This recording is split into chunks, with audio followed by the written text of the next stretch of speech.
పరిశుద్ధ దేవా ఆరాధనా ఆరాధనా ఆరాధనా ఆరాధనా ఆరాధనా.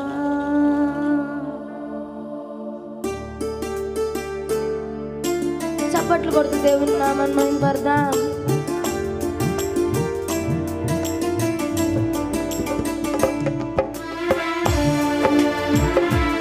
చప్పట్లు కొడుతూ దేవుని స్తుతిద్దాం అందరు కలిసి.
మొదటిసారి నేను పాడతాను, రెండోసారి నాతో పాటు కలిసి పాడటానికి ప్రయత్నించండి.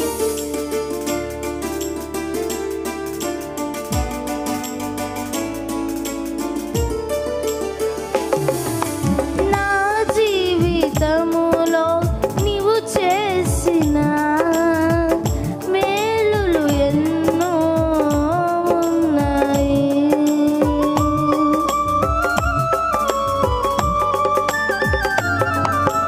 నా జీవితములో నీవు చేసిన మేలులు ఎన్నో ఉన్నాయి.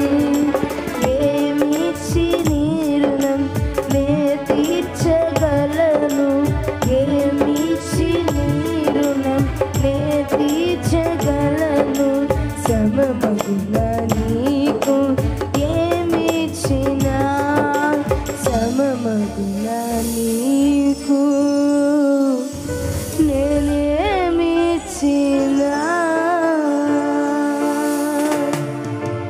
ఆరాధనా ఆరాధనా ఆరాధనా అందరు చేతులు వాగెత్తి ఆరాధనా ఆరాధనా ఆరాధనా ఆరాధనా.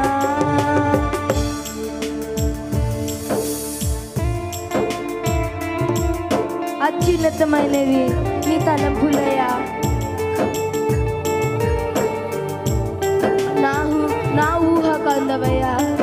నీ తలంపులెంత ప్రియమైనవి, నీ చిత్తమే మా జీవితంలో జరిగించండియ్యా అని పాడుకొని దేవుని నామాన్ని మహిమపడదాం. చప్పట్లు కొడుతూ దేవుని స్తుతిద్దాం.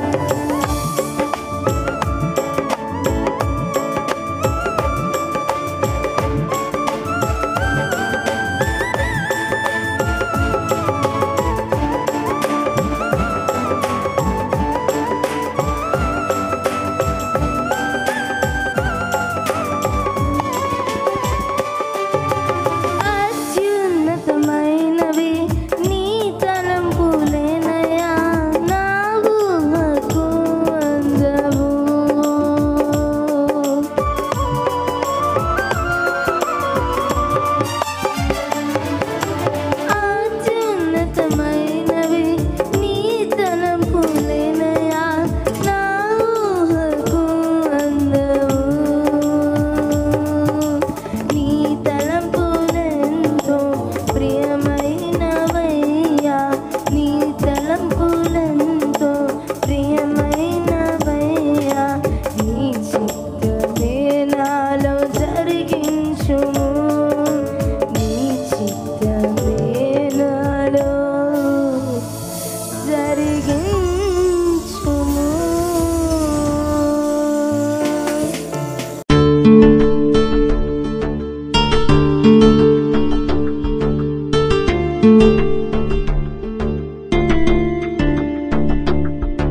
రెండోది ఏంటి అంటే సమాధానం.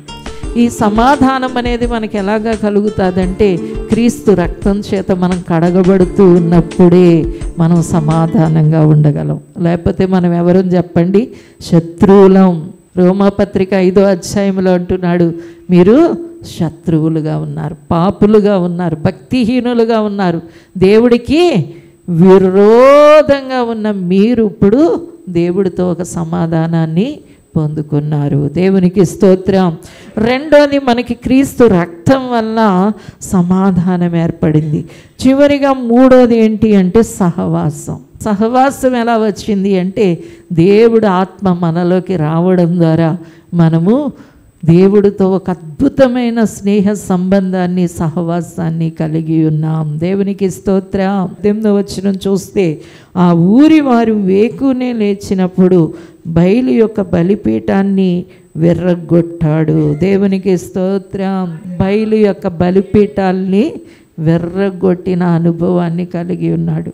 నిజమే, మనము మన సేవలో బయలు బలిపీఠాన్ని విర్రగొట్టకపోతే సేవలో మనం ఏం చేయలేము చెప్పండి, ముందుకు వెళ్ళలేం. దేశాన్ని రక్షించాలనుకుంటున్నాడు, ఇశ్రాయేలీయులను రక్షించాలనుకుంటున్నాడు, శత్రువుల్ని హతమార్చాలనుకుంటున్నాడు, ప్రజలకి రక్షణ కలుగ చేయాలనుకుంటున్నాడు. అనుకున్నప్పుడు ఈ క్రమాన్ని చూడండి. మొదటిగా అతడు యోగ్యుడు కాకుండానే దేవుడి చేత ఎన్నుకోబడిన తరువాత అతడు రెండవదిగా ఏం చేస్తాడు చెప్పండి, దేవుడు స్వరం వింటున్నాడు.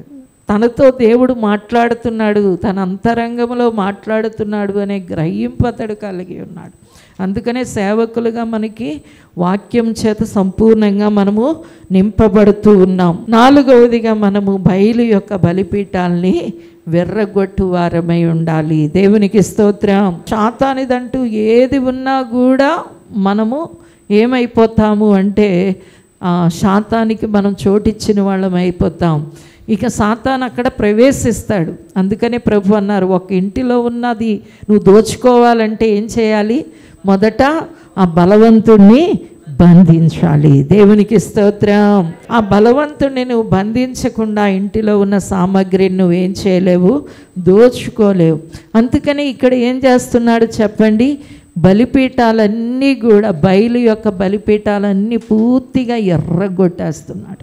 ఈ రోజును కూడా దేవుని బిడ్డలుగా, దేవుని సేవకులుగా మనం ఏం చేయాలి అంటే బలిపీఠాలు ఎర్రగొట్టేవారుగా, సాతానుదంతా కూడా లయపరిచేవారిగా మనం ఉండాలి. అందుకనే ప్రభు ఏర్పాటు చేసుకున్నది శిష్యుల గురించి ప్రభు ఏం చెప్తున్నారు, మొదట చూడండి మార్కు సువార్త 3వ అధ్యాయం 13వ వచనంలో చెప్తే, ఆయన దెయ్యాలు వెళ్ళగొట్టే అధికారం గల వారి సువార్తను ప్రకటించాలి. దేవునికి స్తోత్రం. హల్లెలూయా. అందుకని యేసుక్రీస్తు ప్రభు ఈ లోకంలో ఉన్నప్పుడే ప్రజలకి అధికారాన్ని, బలాన్ని ఇచ్చి వాళ్ళని ఇంటింటికి పంపి 70 మందిని ఏర్పాటు చేసుకున్నప్పుడు కానీ, 12 మందిని ఏర్పాటు చేసుకున్నప్పుడు కానీ దేవుడు ఏం చేస్తున్నాడు చెప్పండి, వాళ్ళని ఇంటింటికి ఇద్దరిద్దరిని పంపుతున్నాడు. వాళ్ళకి ఎలాంటి అధికారం ఇచ్చాడో లూకా సువార్త 10వ అధ్యాయం 17వ వచనం. ఆ 70 మంది సంతోషంతో తిరిగి వచ్చి, ప్రభువా దెయ్యాలు నీ నామములో మాకు లోబడుచున్నవి అని చెబితే ప్రభు ఏమన్నారు, సాతాను మెరుపు వలె ఆకాశం నుండి క్రింద పడిపోయాడు. సాతాను కింద పడిపోయాడు అంటున్నాడు. ఎందుకంటే వాళ్ళు ఏం చేశారు, దెయ్యాలను వెళ్ళగొట్టారు. ఈ రోజును కూడా మనం దెయ్యానికి సంబంధించినంతా కూడా మనం వెళ్ళగొట్టేవారిగా ఉండాలి. దేవునికి స్తోత్రం. హల్లెలూయా. మేము ఒక ఏరియాకి వెళ్తున్నప్పుడు ప్రార్థన చేస్తూ ఉంటాం. మొదట దురాత్మలు బంధిస్తాం, అక్కడ ఆ ఏరియాలో ఉన్న దెయ్యాలను బంధిస్తాం. ఆ ప్రాంతాన్ని ఆవరించి ఉన్న దెయ్యాలని, అక్కడ విగ్రహాలుగా కొలవబడుతున్న దెయ్యాలని, తరువాత అక్కడ ప్రజల్ని పట్టి పీడిస్తున్న దెయ్యాలని, వాళ్ళ మనోనేత్రాలు గుడ్డితనం కలుగజేస్తున్న దెయ్యాలని, ఇవన్నీ వెళ్ళగొట్టి విజ్ఞాపనలోనికి వెళతాం. విజ్ఞాపనలోనికి వెళ్ళేటప్పుడు మా ట్రైనింగ్లో ఉన్న ఒక అబ్బాయి అడిగాడు, మమ్మీ నిన్న దెయ్యాలను వెళ్ళగొట్టాం కదా, మరలా ఈరోజు ఎందుకు వెళ్ళగొట్టాలి అని అడుగుతున్నాడు. నిన్న కదా వెళ్ళగొట్టేస్తాం, మళ్ళీ ఈరోజు ఎందుకు వెళ్ళగొట్టడం అంటే నేను చెప్పాను, సాతాను సిగ్గులేనివాడు, వాడు ఏం చేస్తాడు, ప్రతిరోజు వస్తాడు, మళ్ళీ మళ్ళీ వస్తూ ఉంటాడు. యేసయ్య దగ్గరికే వాళ్ళు వచ్చాడు, కొన్ని రోజులు పోయాడు, మళ్ళీ వచ్చాడు. కాబట్టి వాడిని ఏం చేయాలి? మనం వెళ్ళగొట్టాలి. ఈ రోజున దేవుని బిడ్డలారా, దేవునికి సంబంధం లేనిది, దెయ్యానికి సంబంధించింది ప్రతి దానికి వెనకాల దెయ్యం ఉంది, దాన్ని వెళ్ళగొట్టాలి. దేవునికి స్తోత్రం, హల్లెలూయా. అది మన గృహాల్లో కానీ, మన సేవలో కానీ, మన సంఘాల్లో కానీ, మన సంఘ బిడ్డల్లో కానీ, మనం సేవ చేస్తున్న ప్రాంతాలలో కానీ ఉన్న దుర్రాత్మ క్రియలను ఏం చేయవలసిన వాళ్ళమై ఉన్నాం? లయపరచవలసిన వాళ్ళమై ఉన్నాం. ఆ దుర్గాలను మనం పడగొట్టవలసిన వాళ్ళమై ఉన్నాం. ఎందుకంటే మనం దెయ్యాన్ని వెళ్ళగొట్టగలిగిన అధికారం, శక్తి మనం కలిగి ఉన్నామని దేవుని సేవకులుగా మనం గుర్తించాలి. ఆ దెయ్యాలను మన ప్రాంతాల నుండి సంపూర్ణంగా వెళ్ళగొట్టువారుగా ఉన్నప్పుడే మనం ఒక ఘనమైన సేవను దేవుని కొరకు బలముగా జరిగించగలం. దేవునికి స్తోత్రం. 6వ అధ్యాయం 33వ వచనం. మిద్యానీయులందరూ, అమాలేకీయులందరూ, తూర్పు వారందరూ కూడి వచ్చి నది దాటి ఇజ్రాయేలు మైదానములో దిగగా యెహోవా ఆత్మ గిద్యోనును ఆవహించెను. శత్రువులందరూ చుట్టూ ముట్టడించేస్తే, చుట్టూ శత్రువులు ఉంటే ఇక్కడ ఎవరు ఆత్మ? గిద్యోనికి ఎవరు ఆత్మ వచ్చిందండి? యెహోవా ఆత్మ అతన్ని బలముగా ఆవరించింది. దేవునికి స్తోత్రం. నిన్ను ఇతరులను రక్షించడానికి పంపినప్పుడే దేవుడు తన ఆత్మని, అభిషేకాన్ని మనకిస్తున్నాడు. కాబట్టి దేవుని బిడ్డలారా, మనము రక్షణలో, ఇతరుల రక్షణ కొరకు మనం ప్రయాసపడే బిడ్డలుగా ఉన్నప్పుడు దేవుడి యొక్క అభిషేకాన్ని మనం పొందవలసిన వాళ్ళమై ఉన్నాం. అభిషేకం చేత మనము నింపబడాలి. మనం ఎంతగా అభిషేకింపబడతా ఉంటామో, శత్రువులు అట చుట్టూ గుమ్ముకూడారట. ఈయన చుట్టూ ఏదొచ్చేసిందట? ఈయన చుట్టూ దేవుని ఆత్మ వచ్చేసింది. హల్లెలూయా, హల్లెలూయా. ఈ రోజున కూడా మనము దేవుని ఆత్మ అభిషేకము చేత నింపబడే వాళ్ళమైతే తప్పకుండా శత్రువులైన వారిని సంపూర్ణంగా తరిమి కొట్టగలుగుతాం. దేవునికి స్తోత్రం. అందుకనే ఒక దర్శనాన్ని పొందుకుంటున్నాడు. ఒక చక్కటి సూచన అడిగాడు. దేవా, నువ్వు నన్ను పంపించడానికి ఒక గుర్తేంటి? ఇంతమంది శత్రువులు ఉన్నారు, చుట్టూ ఇంతమంది శత్రువులు ఉంటే నేను ఎలాగ చేయగలను అంటే దేవుడికి ఒక సూచన అడిగాడు. గొర్రుబొచ్చు అక్కడ నేల మీద పడేశాడు. చుట్టూ నేలంతా ఏమైంది?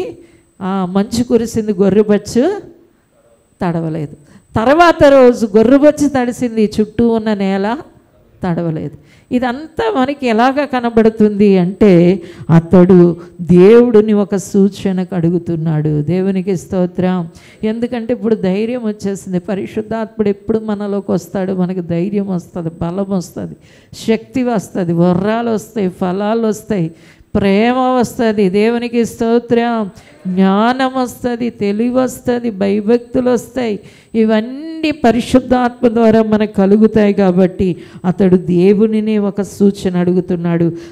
తరువాత దేవుని బిడ్డలారా, 7వ అధ్యాయంలోకి వచ్చేటప్పటికి 7వ అధ్యాయం 9వ వచనాన్ని చూస్తే, ఆ రాత్రి యెహోవా అతనితో ఇట్లనెను, నువ్వు లేచి దండులోనికి వెళ్ళిపో. దేవునికి స్తోత్రం. నువ్వు లేచి ఎక్కడికి వెళ్ళాలి? దండులోకి వెళ్ళాలి. ఎందుకంటే నీవు దండులోకి వెళ్ళినప్పుడే నీ శత్రువులు ఎవరో నీకు అర్థమవుతుంది. ఆ దండులోకి పోయిన తరువాత అతని ఎవరు పూరా అనే తన సైనికుడిని కూడా ఎంటబెట్టుకుని వెళ్ళాడు. వెళ్ళిన తరువాత ఏం జరిగిందంటే వాళ్ళకి ఒక కళ కంటున్నారు. ఆ కళ భావాన్ని కూడా వాళ్ళే తెలియజేసుకుంటున్నారు. ఇది గిజ్జోను రొట్టె అంటున్నారు. దేవునికి స్తోత్రం. హల్లెలూయా. ఇది మనం పడగొట్టేది రొట్టె, ఇది మనల్ని పడగొట్టేస్తుంది అంటున్నారు. ఆ తరువాత ఇప్పుడు అర్థమైపోయింది తనకి, తన పని సంపూర్ణంగా నెరవేర్చగలను అని. దేవునికి స్తోత్రం. హల్లెలూయా. శత్రువులు అనేవాళ్ళు ఎంత బలహీనలో తెలిసినప్పుడే మనము దేవుని పని జరిగించగలం. ఈ రోజును కూడా మనం సువార్త ప్రకటించి వచ్చేటప్పుడు ప్రతి వాళ్ళకి అది గ్రామమైనా, ఇల్లైనా, ఒక వ్యక్తి అయినా సువార్తను ప్రకటించి వాళ్ళని రక్షించాలి అనుకుంటున్నప్పుడు వాళ్ళలో జరిగే ఆత్మకార్యాన్ని గురించి మనం తెలుసుకోవాలి. దేవునికి స్తోత్రం. వీళ్ళు మారిపోతారు, వీళ్ళు రక్షణ పొందేస్తారు, వీళ్ళు దేవుని దగ్గరికి వచ్చేస్తారు అనే ఒక నిశ్చయత అనేది మనం కలిగి ఉండాలి.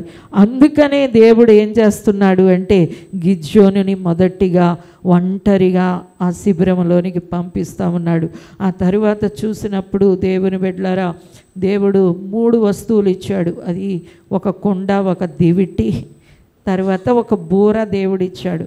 ఆ తరువాత మనం చూసినప్పుడు 18వ వచనంలో ఉంది, బూరలను ఊదినప్పుడు మీరును దండుపాళెమంతటి చుట్టూ బూరలను ఊదండి, యెహోవాకును గిద్యోనుకు విజయం.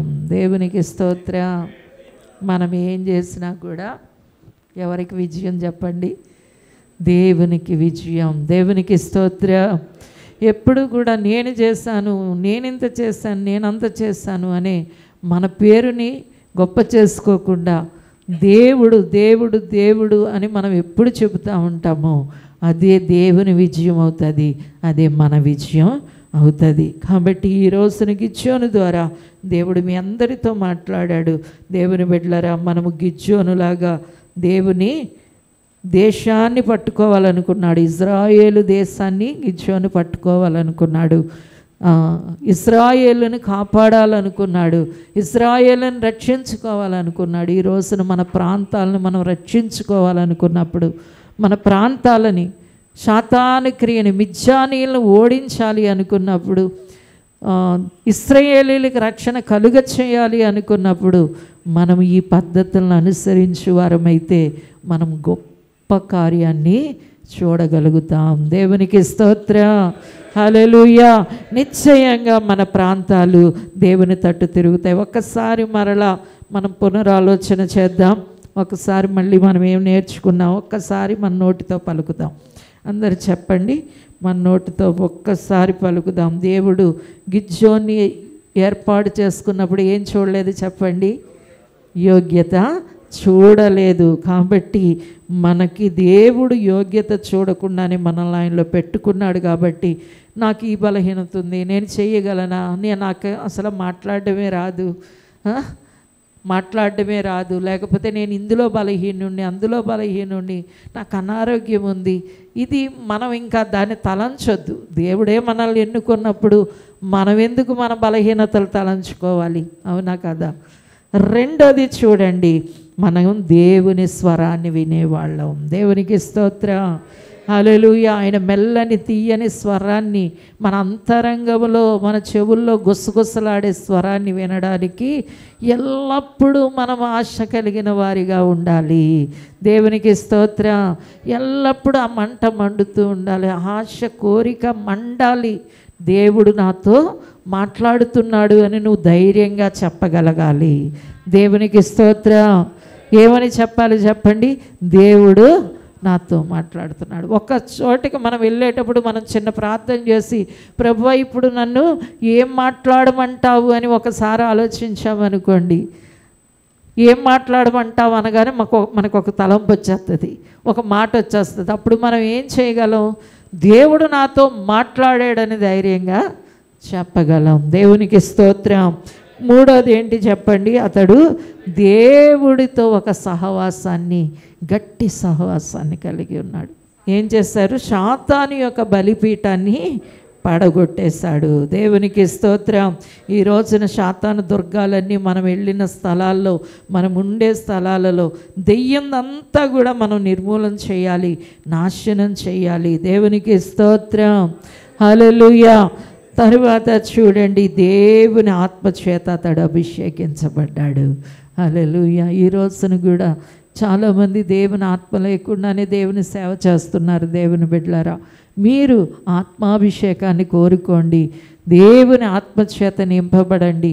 అన్య భాషలతో పరిశుద్ధ ఆత్మతో కలిసి ప్రార్థన చేస్తూ దేవుని ఆత్మచేత సంపూర్ణంగా నింపబడి దైవ సూచనలతో ముందుకు వెళ్ళిపోండి. దేవునికి స్తోత్రం.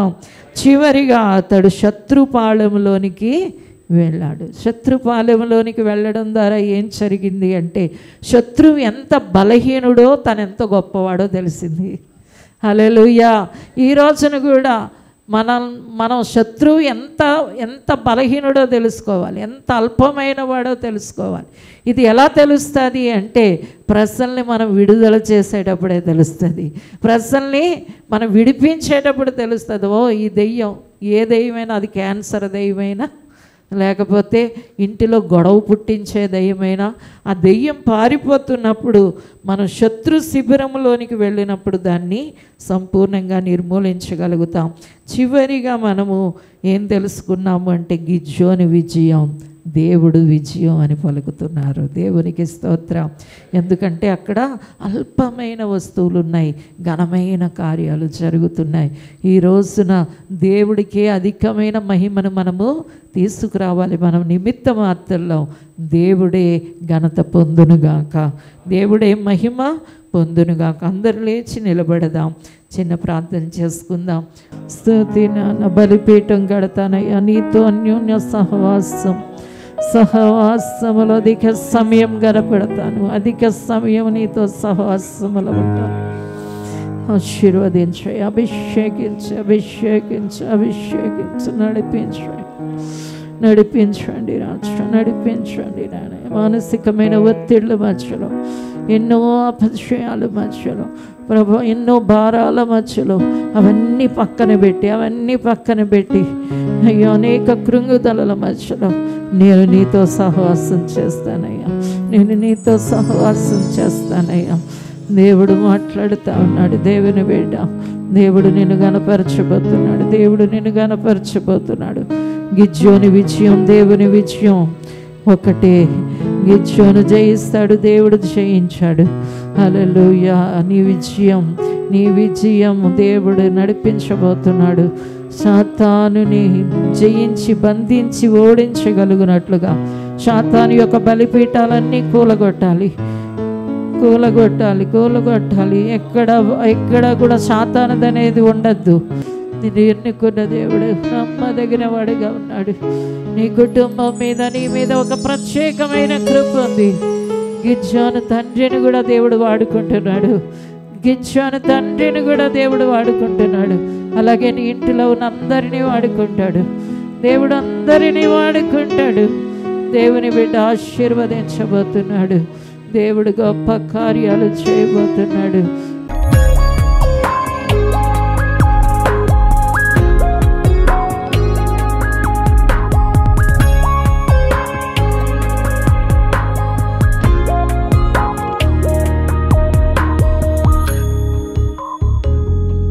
పరిశుద్ధమైన తండ్రి నీకు వందనాలు, కృపగల దేవా నీకు వందనాలయ్యా. నేను స్తుతిస్తున్నాము రాజా, నీకు ఘనత మహిమలు చెల్లిస్తున్నాం. ఈ మధ్యాహ్న కాల సమయంలో ఈ దీన సేవకులుగా మేమందరినీ పాదాల దగ్గరికి వచ్చాం. మాకిచ్చిన అర్హత, యోగ్యత, భాగ్యం కొరకు వందనాలయ్యా.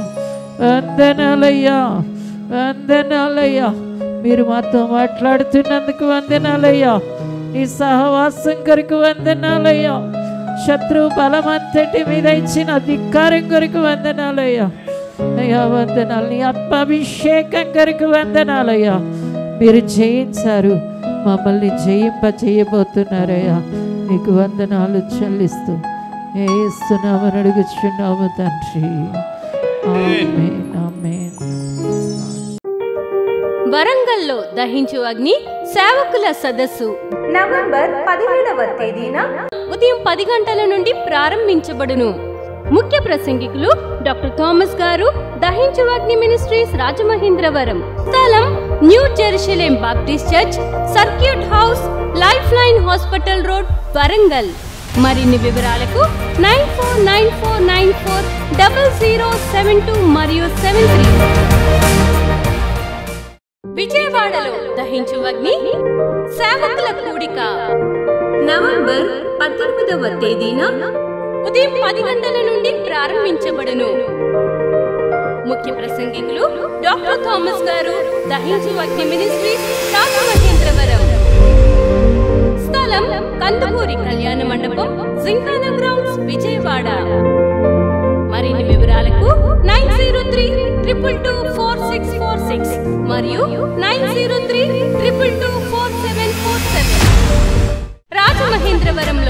దహించు అగ్ని సేవకుల కూడిక నవంబర్ 19వ తేదీన ఉదయం 10 గంటల నుండి ప్రారంభించబడును. ముఖ్య ప్రసంగికులు డాక్టర్ థామస్ గారు, దహించు అగ్ని మినిస్ట్రీస్, రాజమహేంద్రవరం. స్థలం దహించు అగ్ని ఆడిటోరియం, నటరాజ్ థియేటర్, రాజమహేంద్రవరం.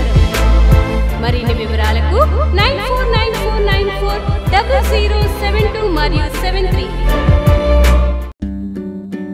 ఇది కుటుంబ ఆశీర్వాద కూడిక. ఇక్కడ మేము మా కుటుంబాలను కట్టుకున్నాం. మరి మీరు? అయితే ప్రతి శుక్రవారం రాజమహేంద్రవరంలో జరిగే ఈ కుటుంబ ఆశీర్వాద కూడికలో పాల్గొనండి. ఈ కూడిక జరుగు స్థలం దహించు అగ్ని ఆడిటోరియం, నటరాజ్ థియేటర్, రాజమహేంద్రవరం. సికింద్రాబాద్ లో దహించు అగ్ని అద్భుత అసాధారణ కూడిక ప్రతి శనివారం సాయంత్రం 5 గంటల నుండి ప్రారంభించబడును. స్థలం SPG church ground, alpha hotel వెనుక, సికింద్రాబాద్. మరిన్ని వివరాలకు 9494940074 మరియు 75. రాజమహేంద్రవరంలో దహించు అగ్ని అభిషేక ఆదివారపు ఆరాధన ఇప్పుడు ప్రతి ఆదివారం ఉదయం 9:30 నుండి ప్రారంభించబడును. తప్పక పాలు పొందండి, దైవిక ఆశీర్వాదం పొందండి. స్థలం దహించు అగ్ని ఆడిటోరియం, నటరాజ్ థియేటర్, రాజమహేంద్రవరం. మీ ప్రార్థన అవసరతలకు 9494940072 మరియు 73.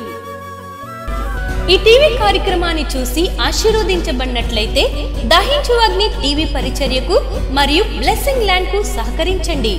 దహించు Agni trust current account number 357222444370, State Bank of India main branch, Rajamahendravaram. My address doctor Thomas, Dahinchu Agni ministries, తుమ్మలోవా, Rajamahendravaram.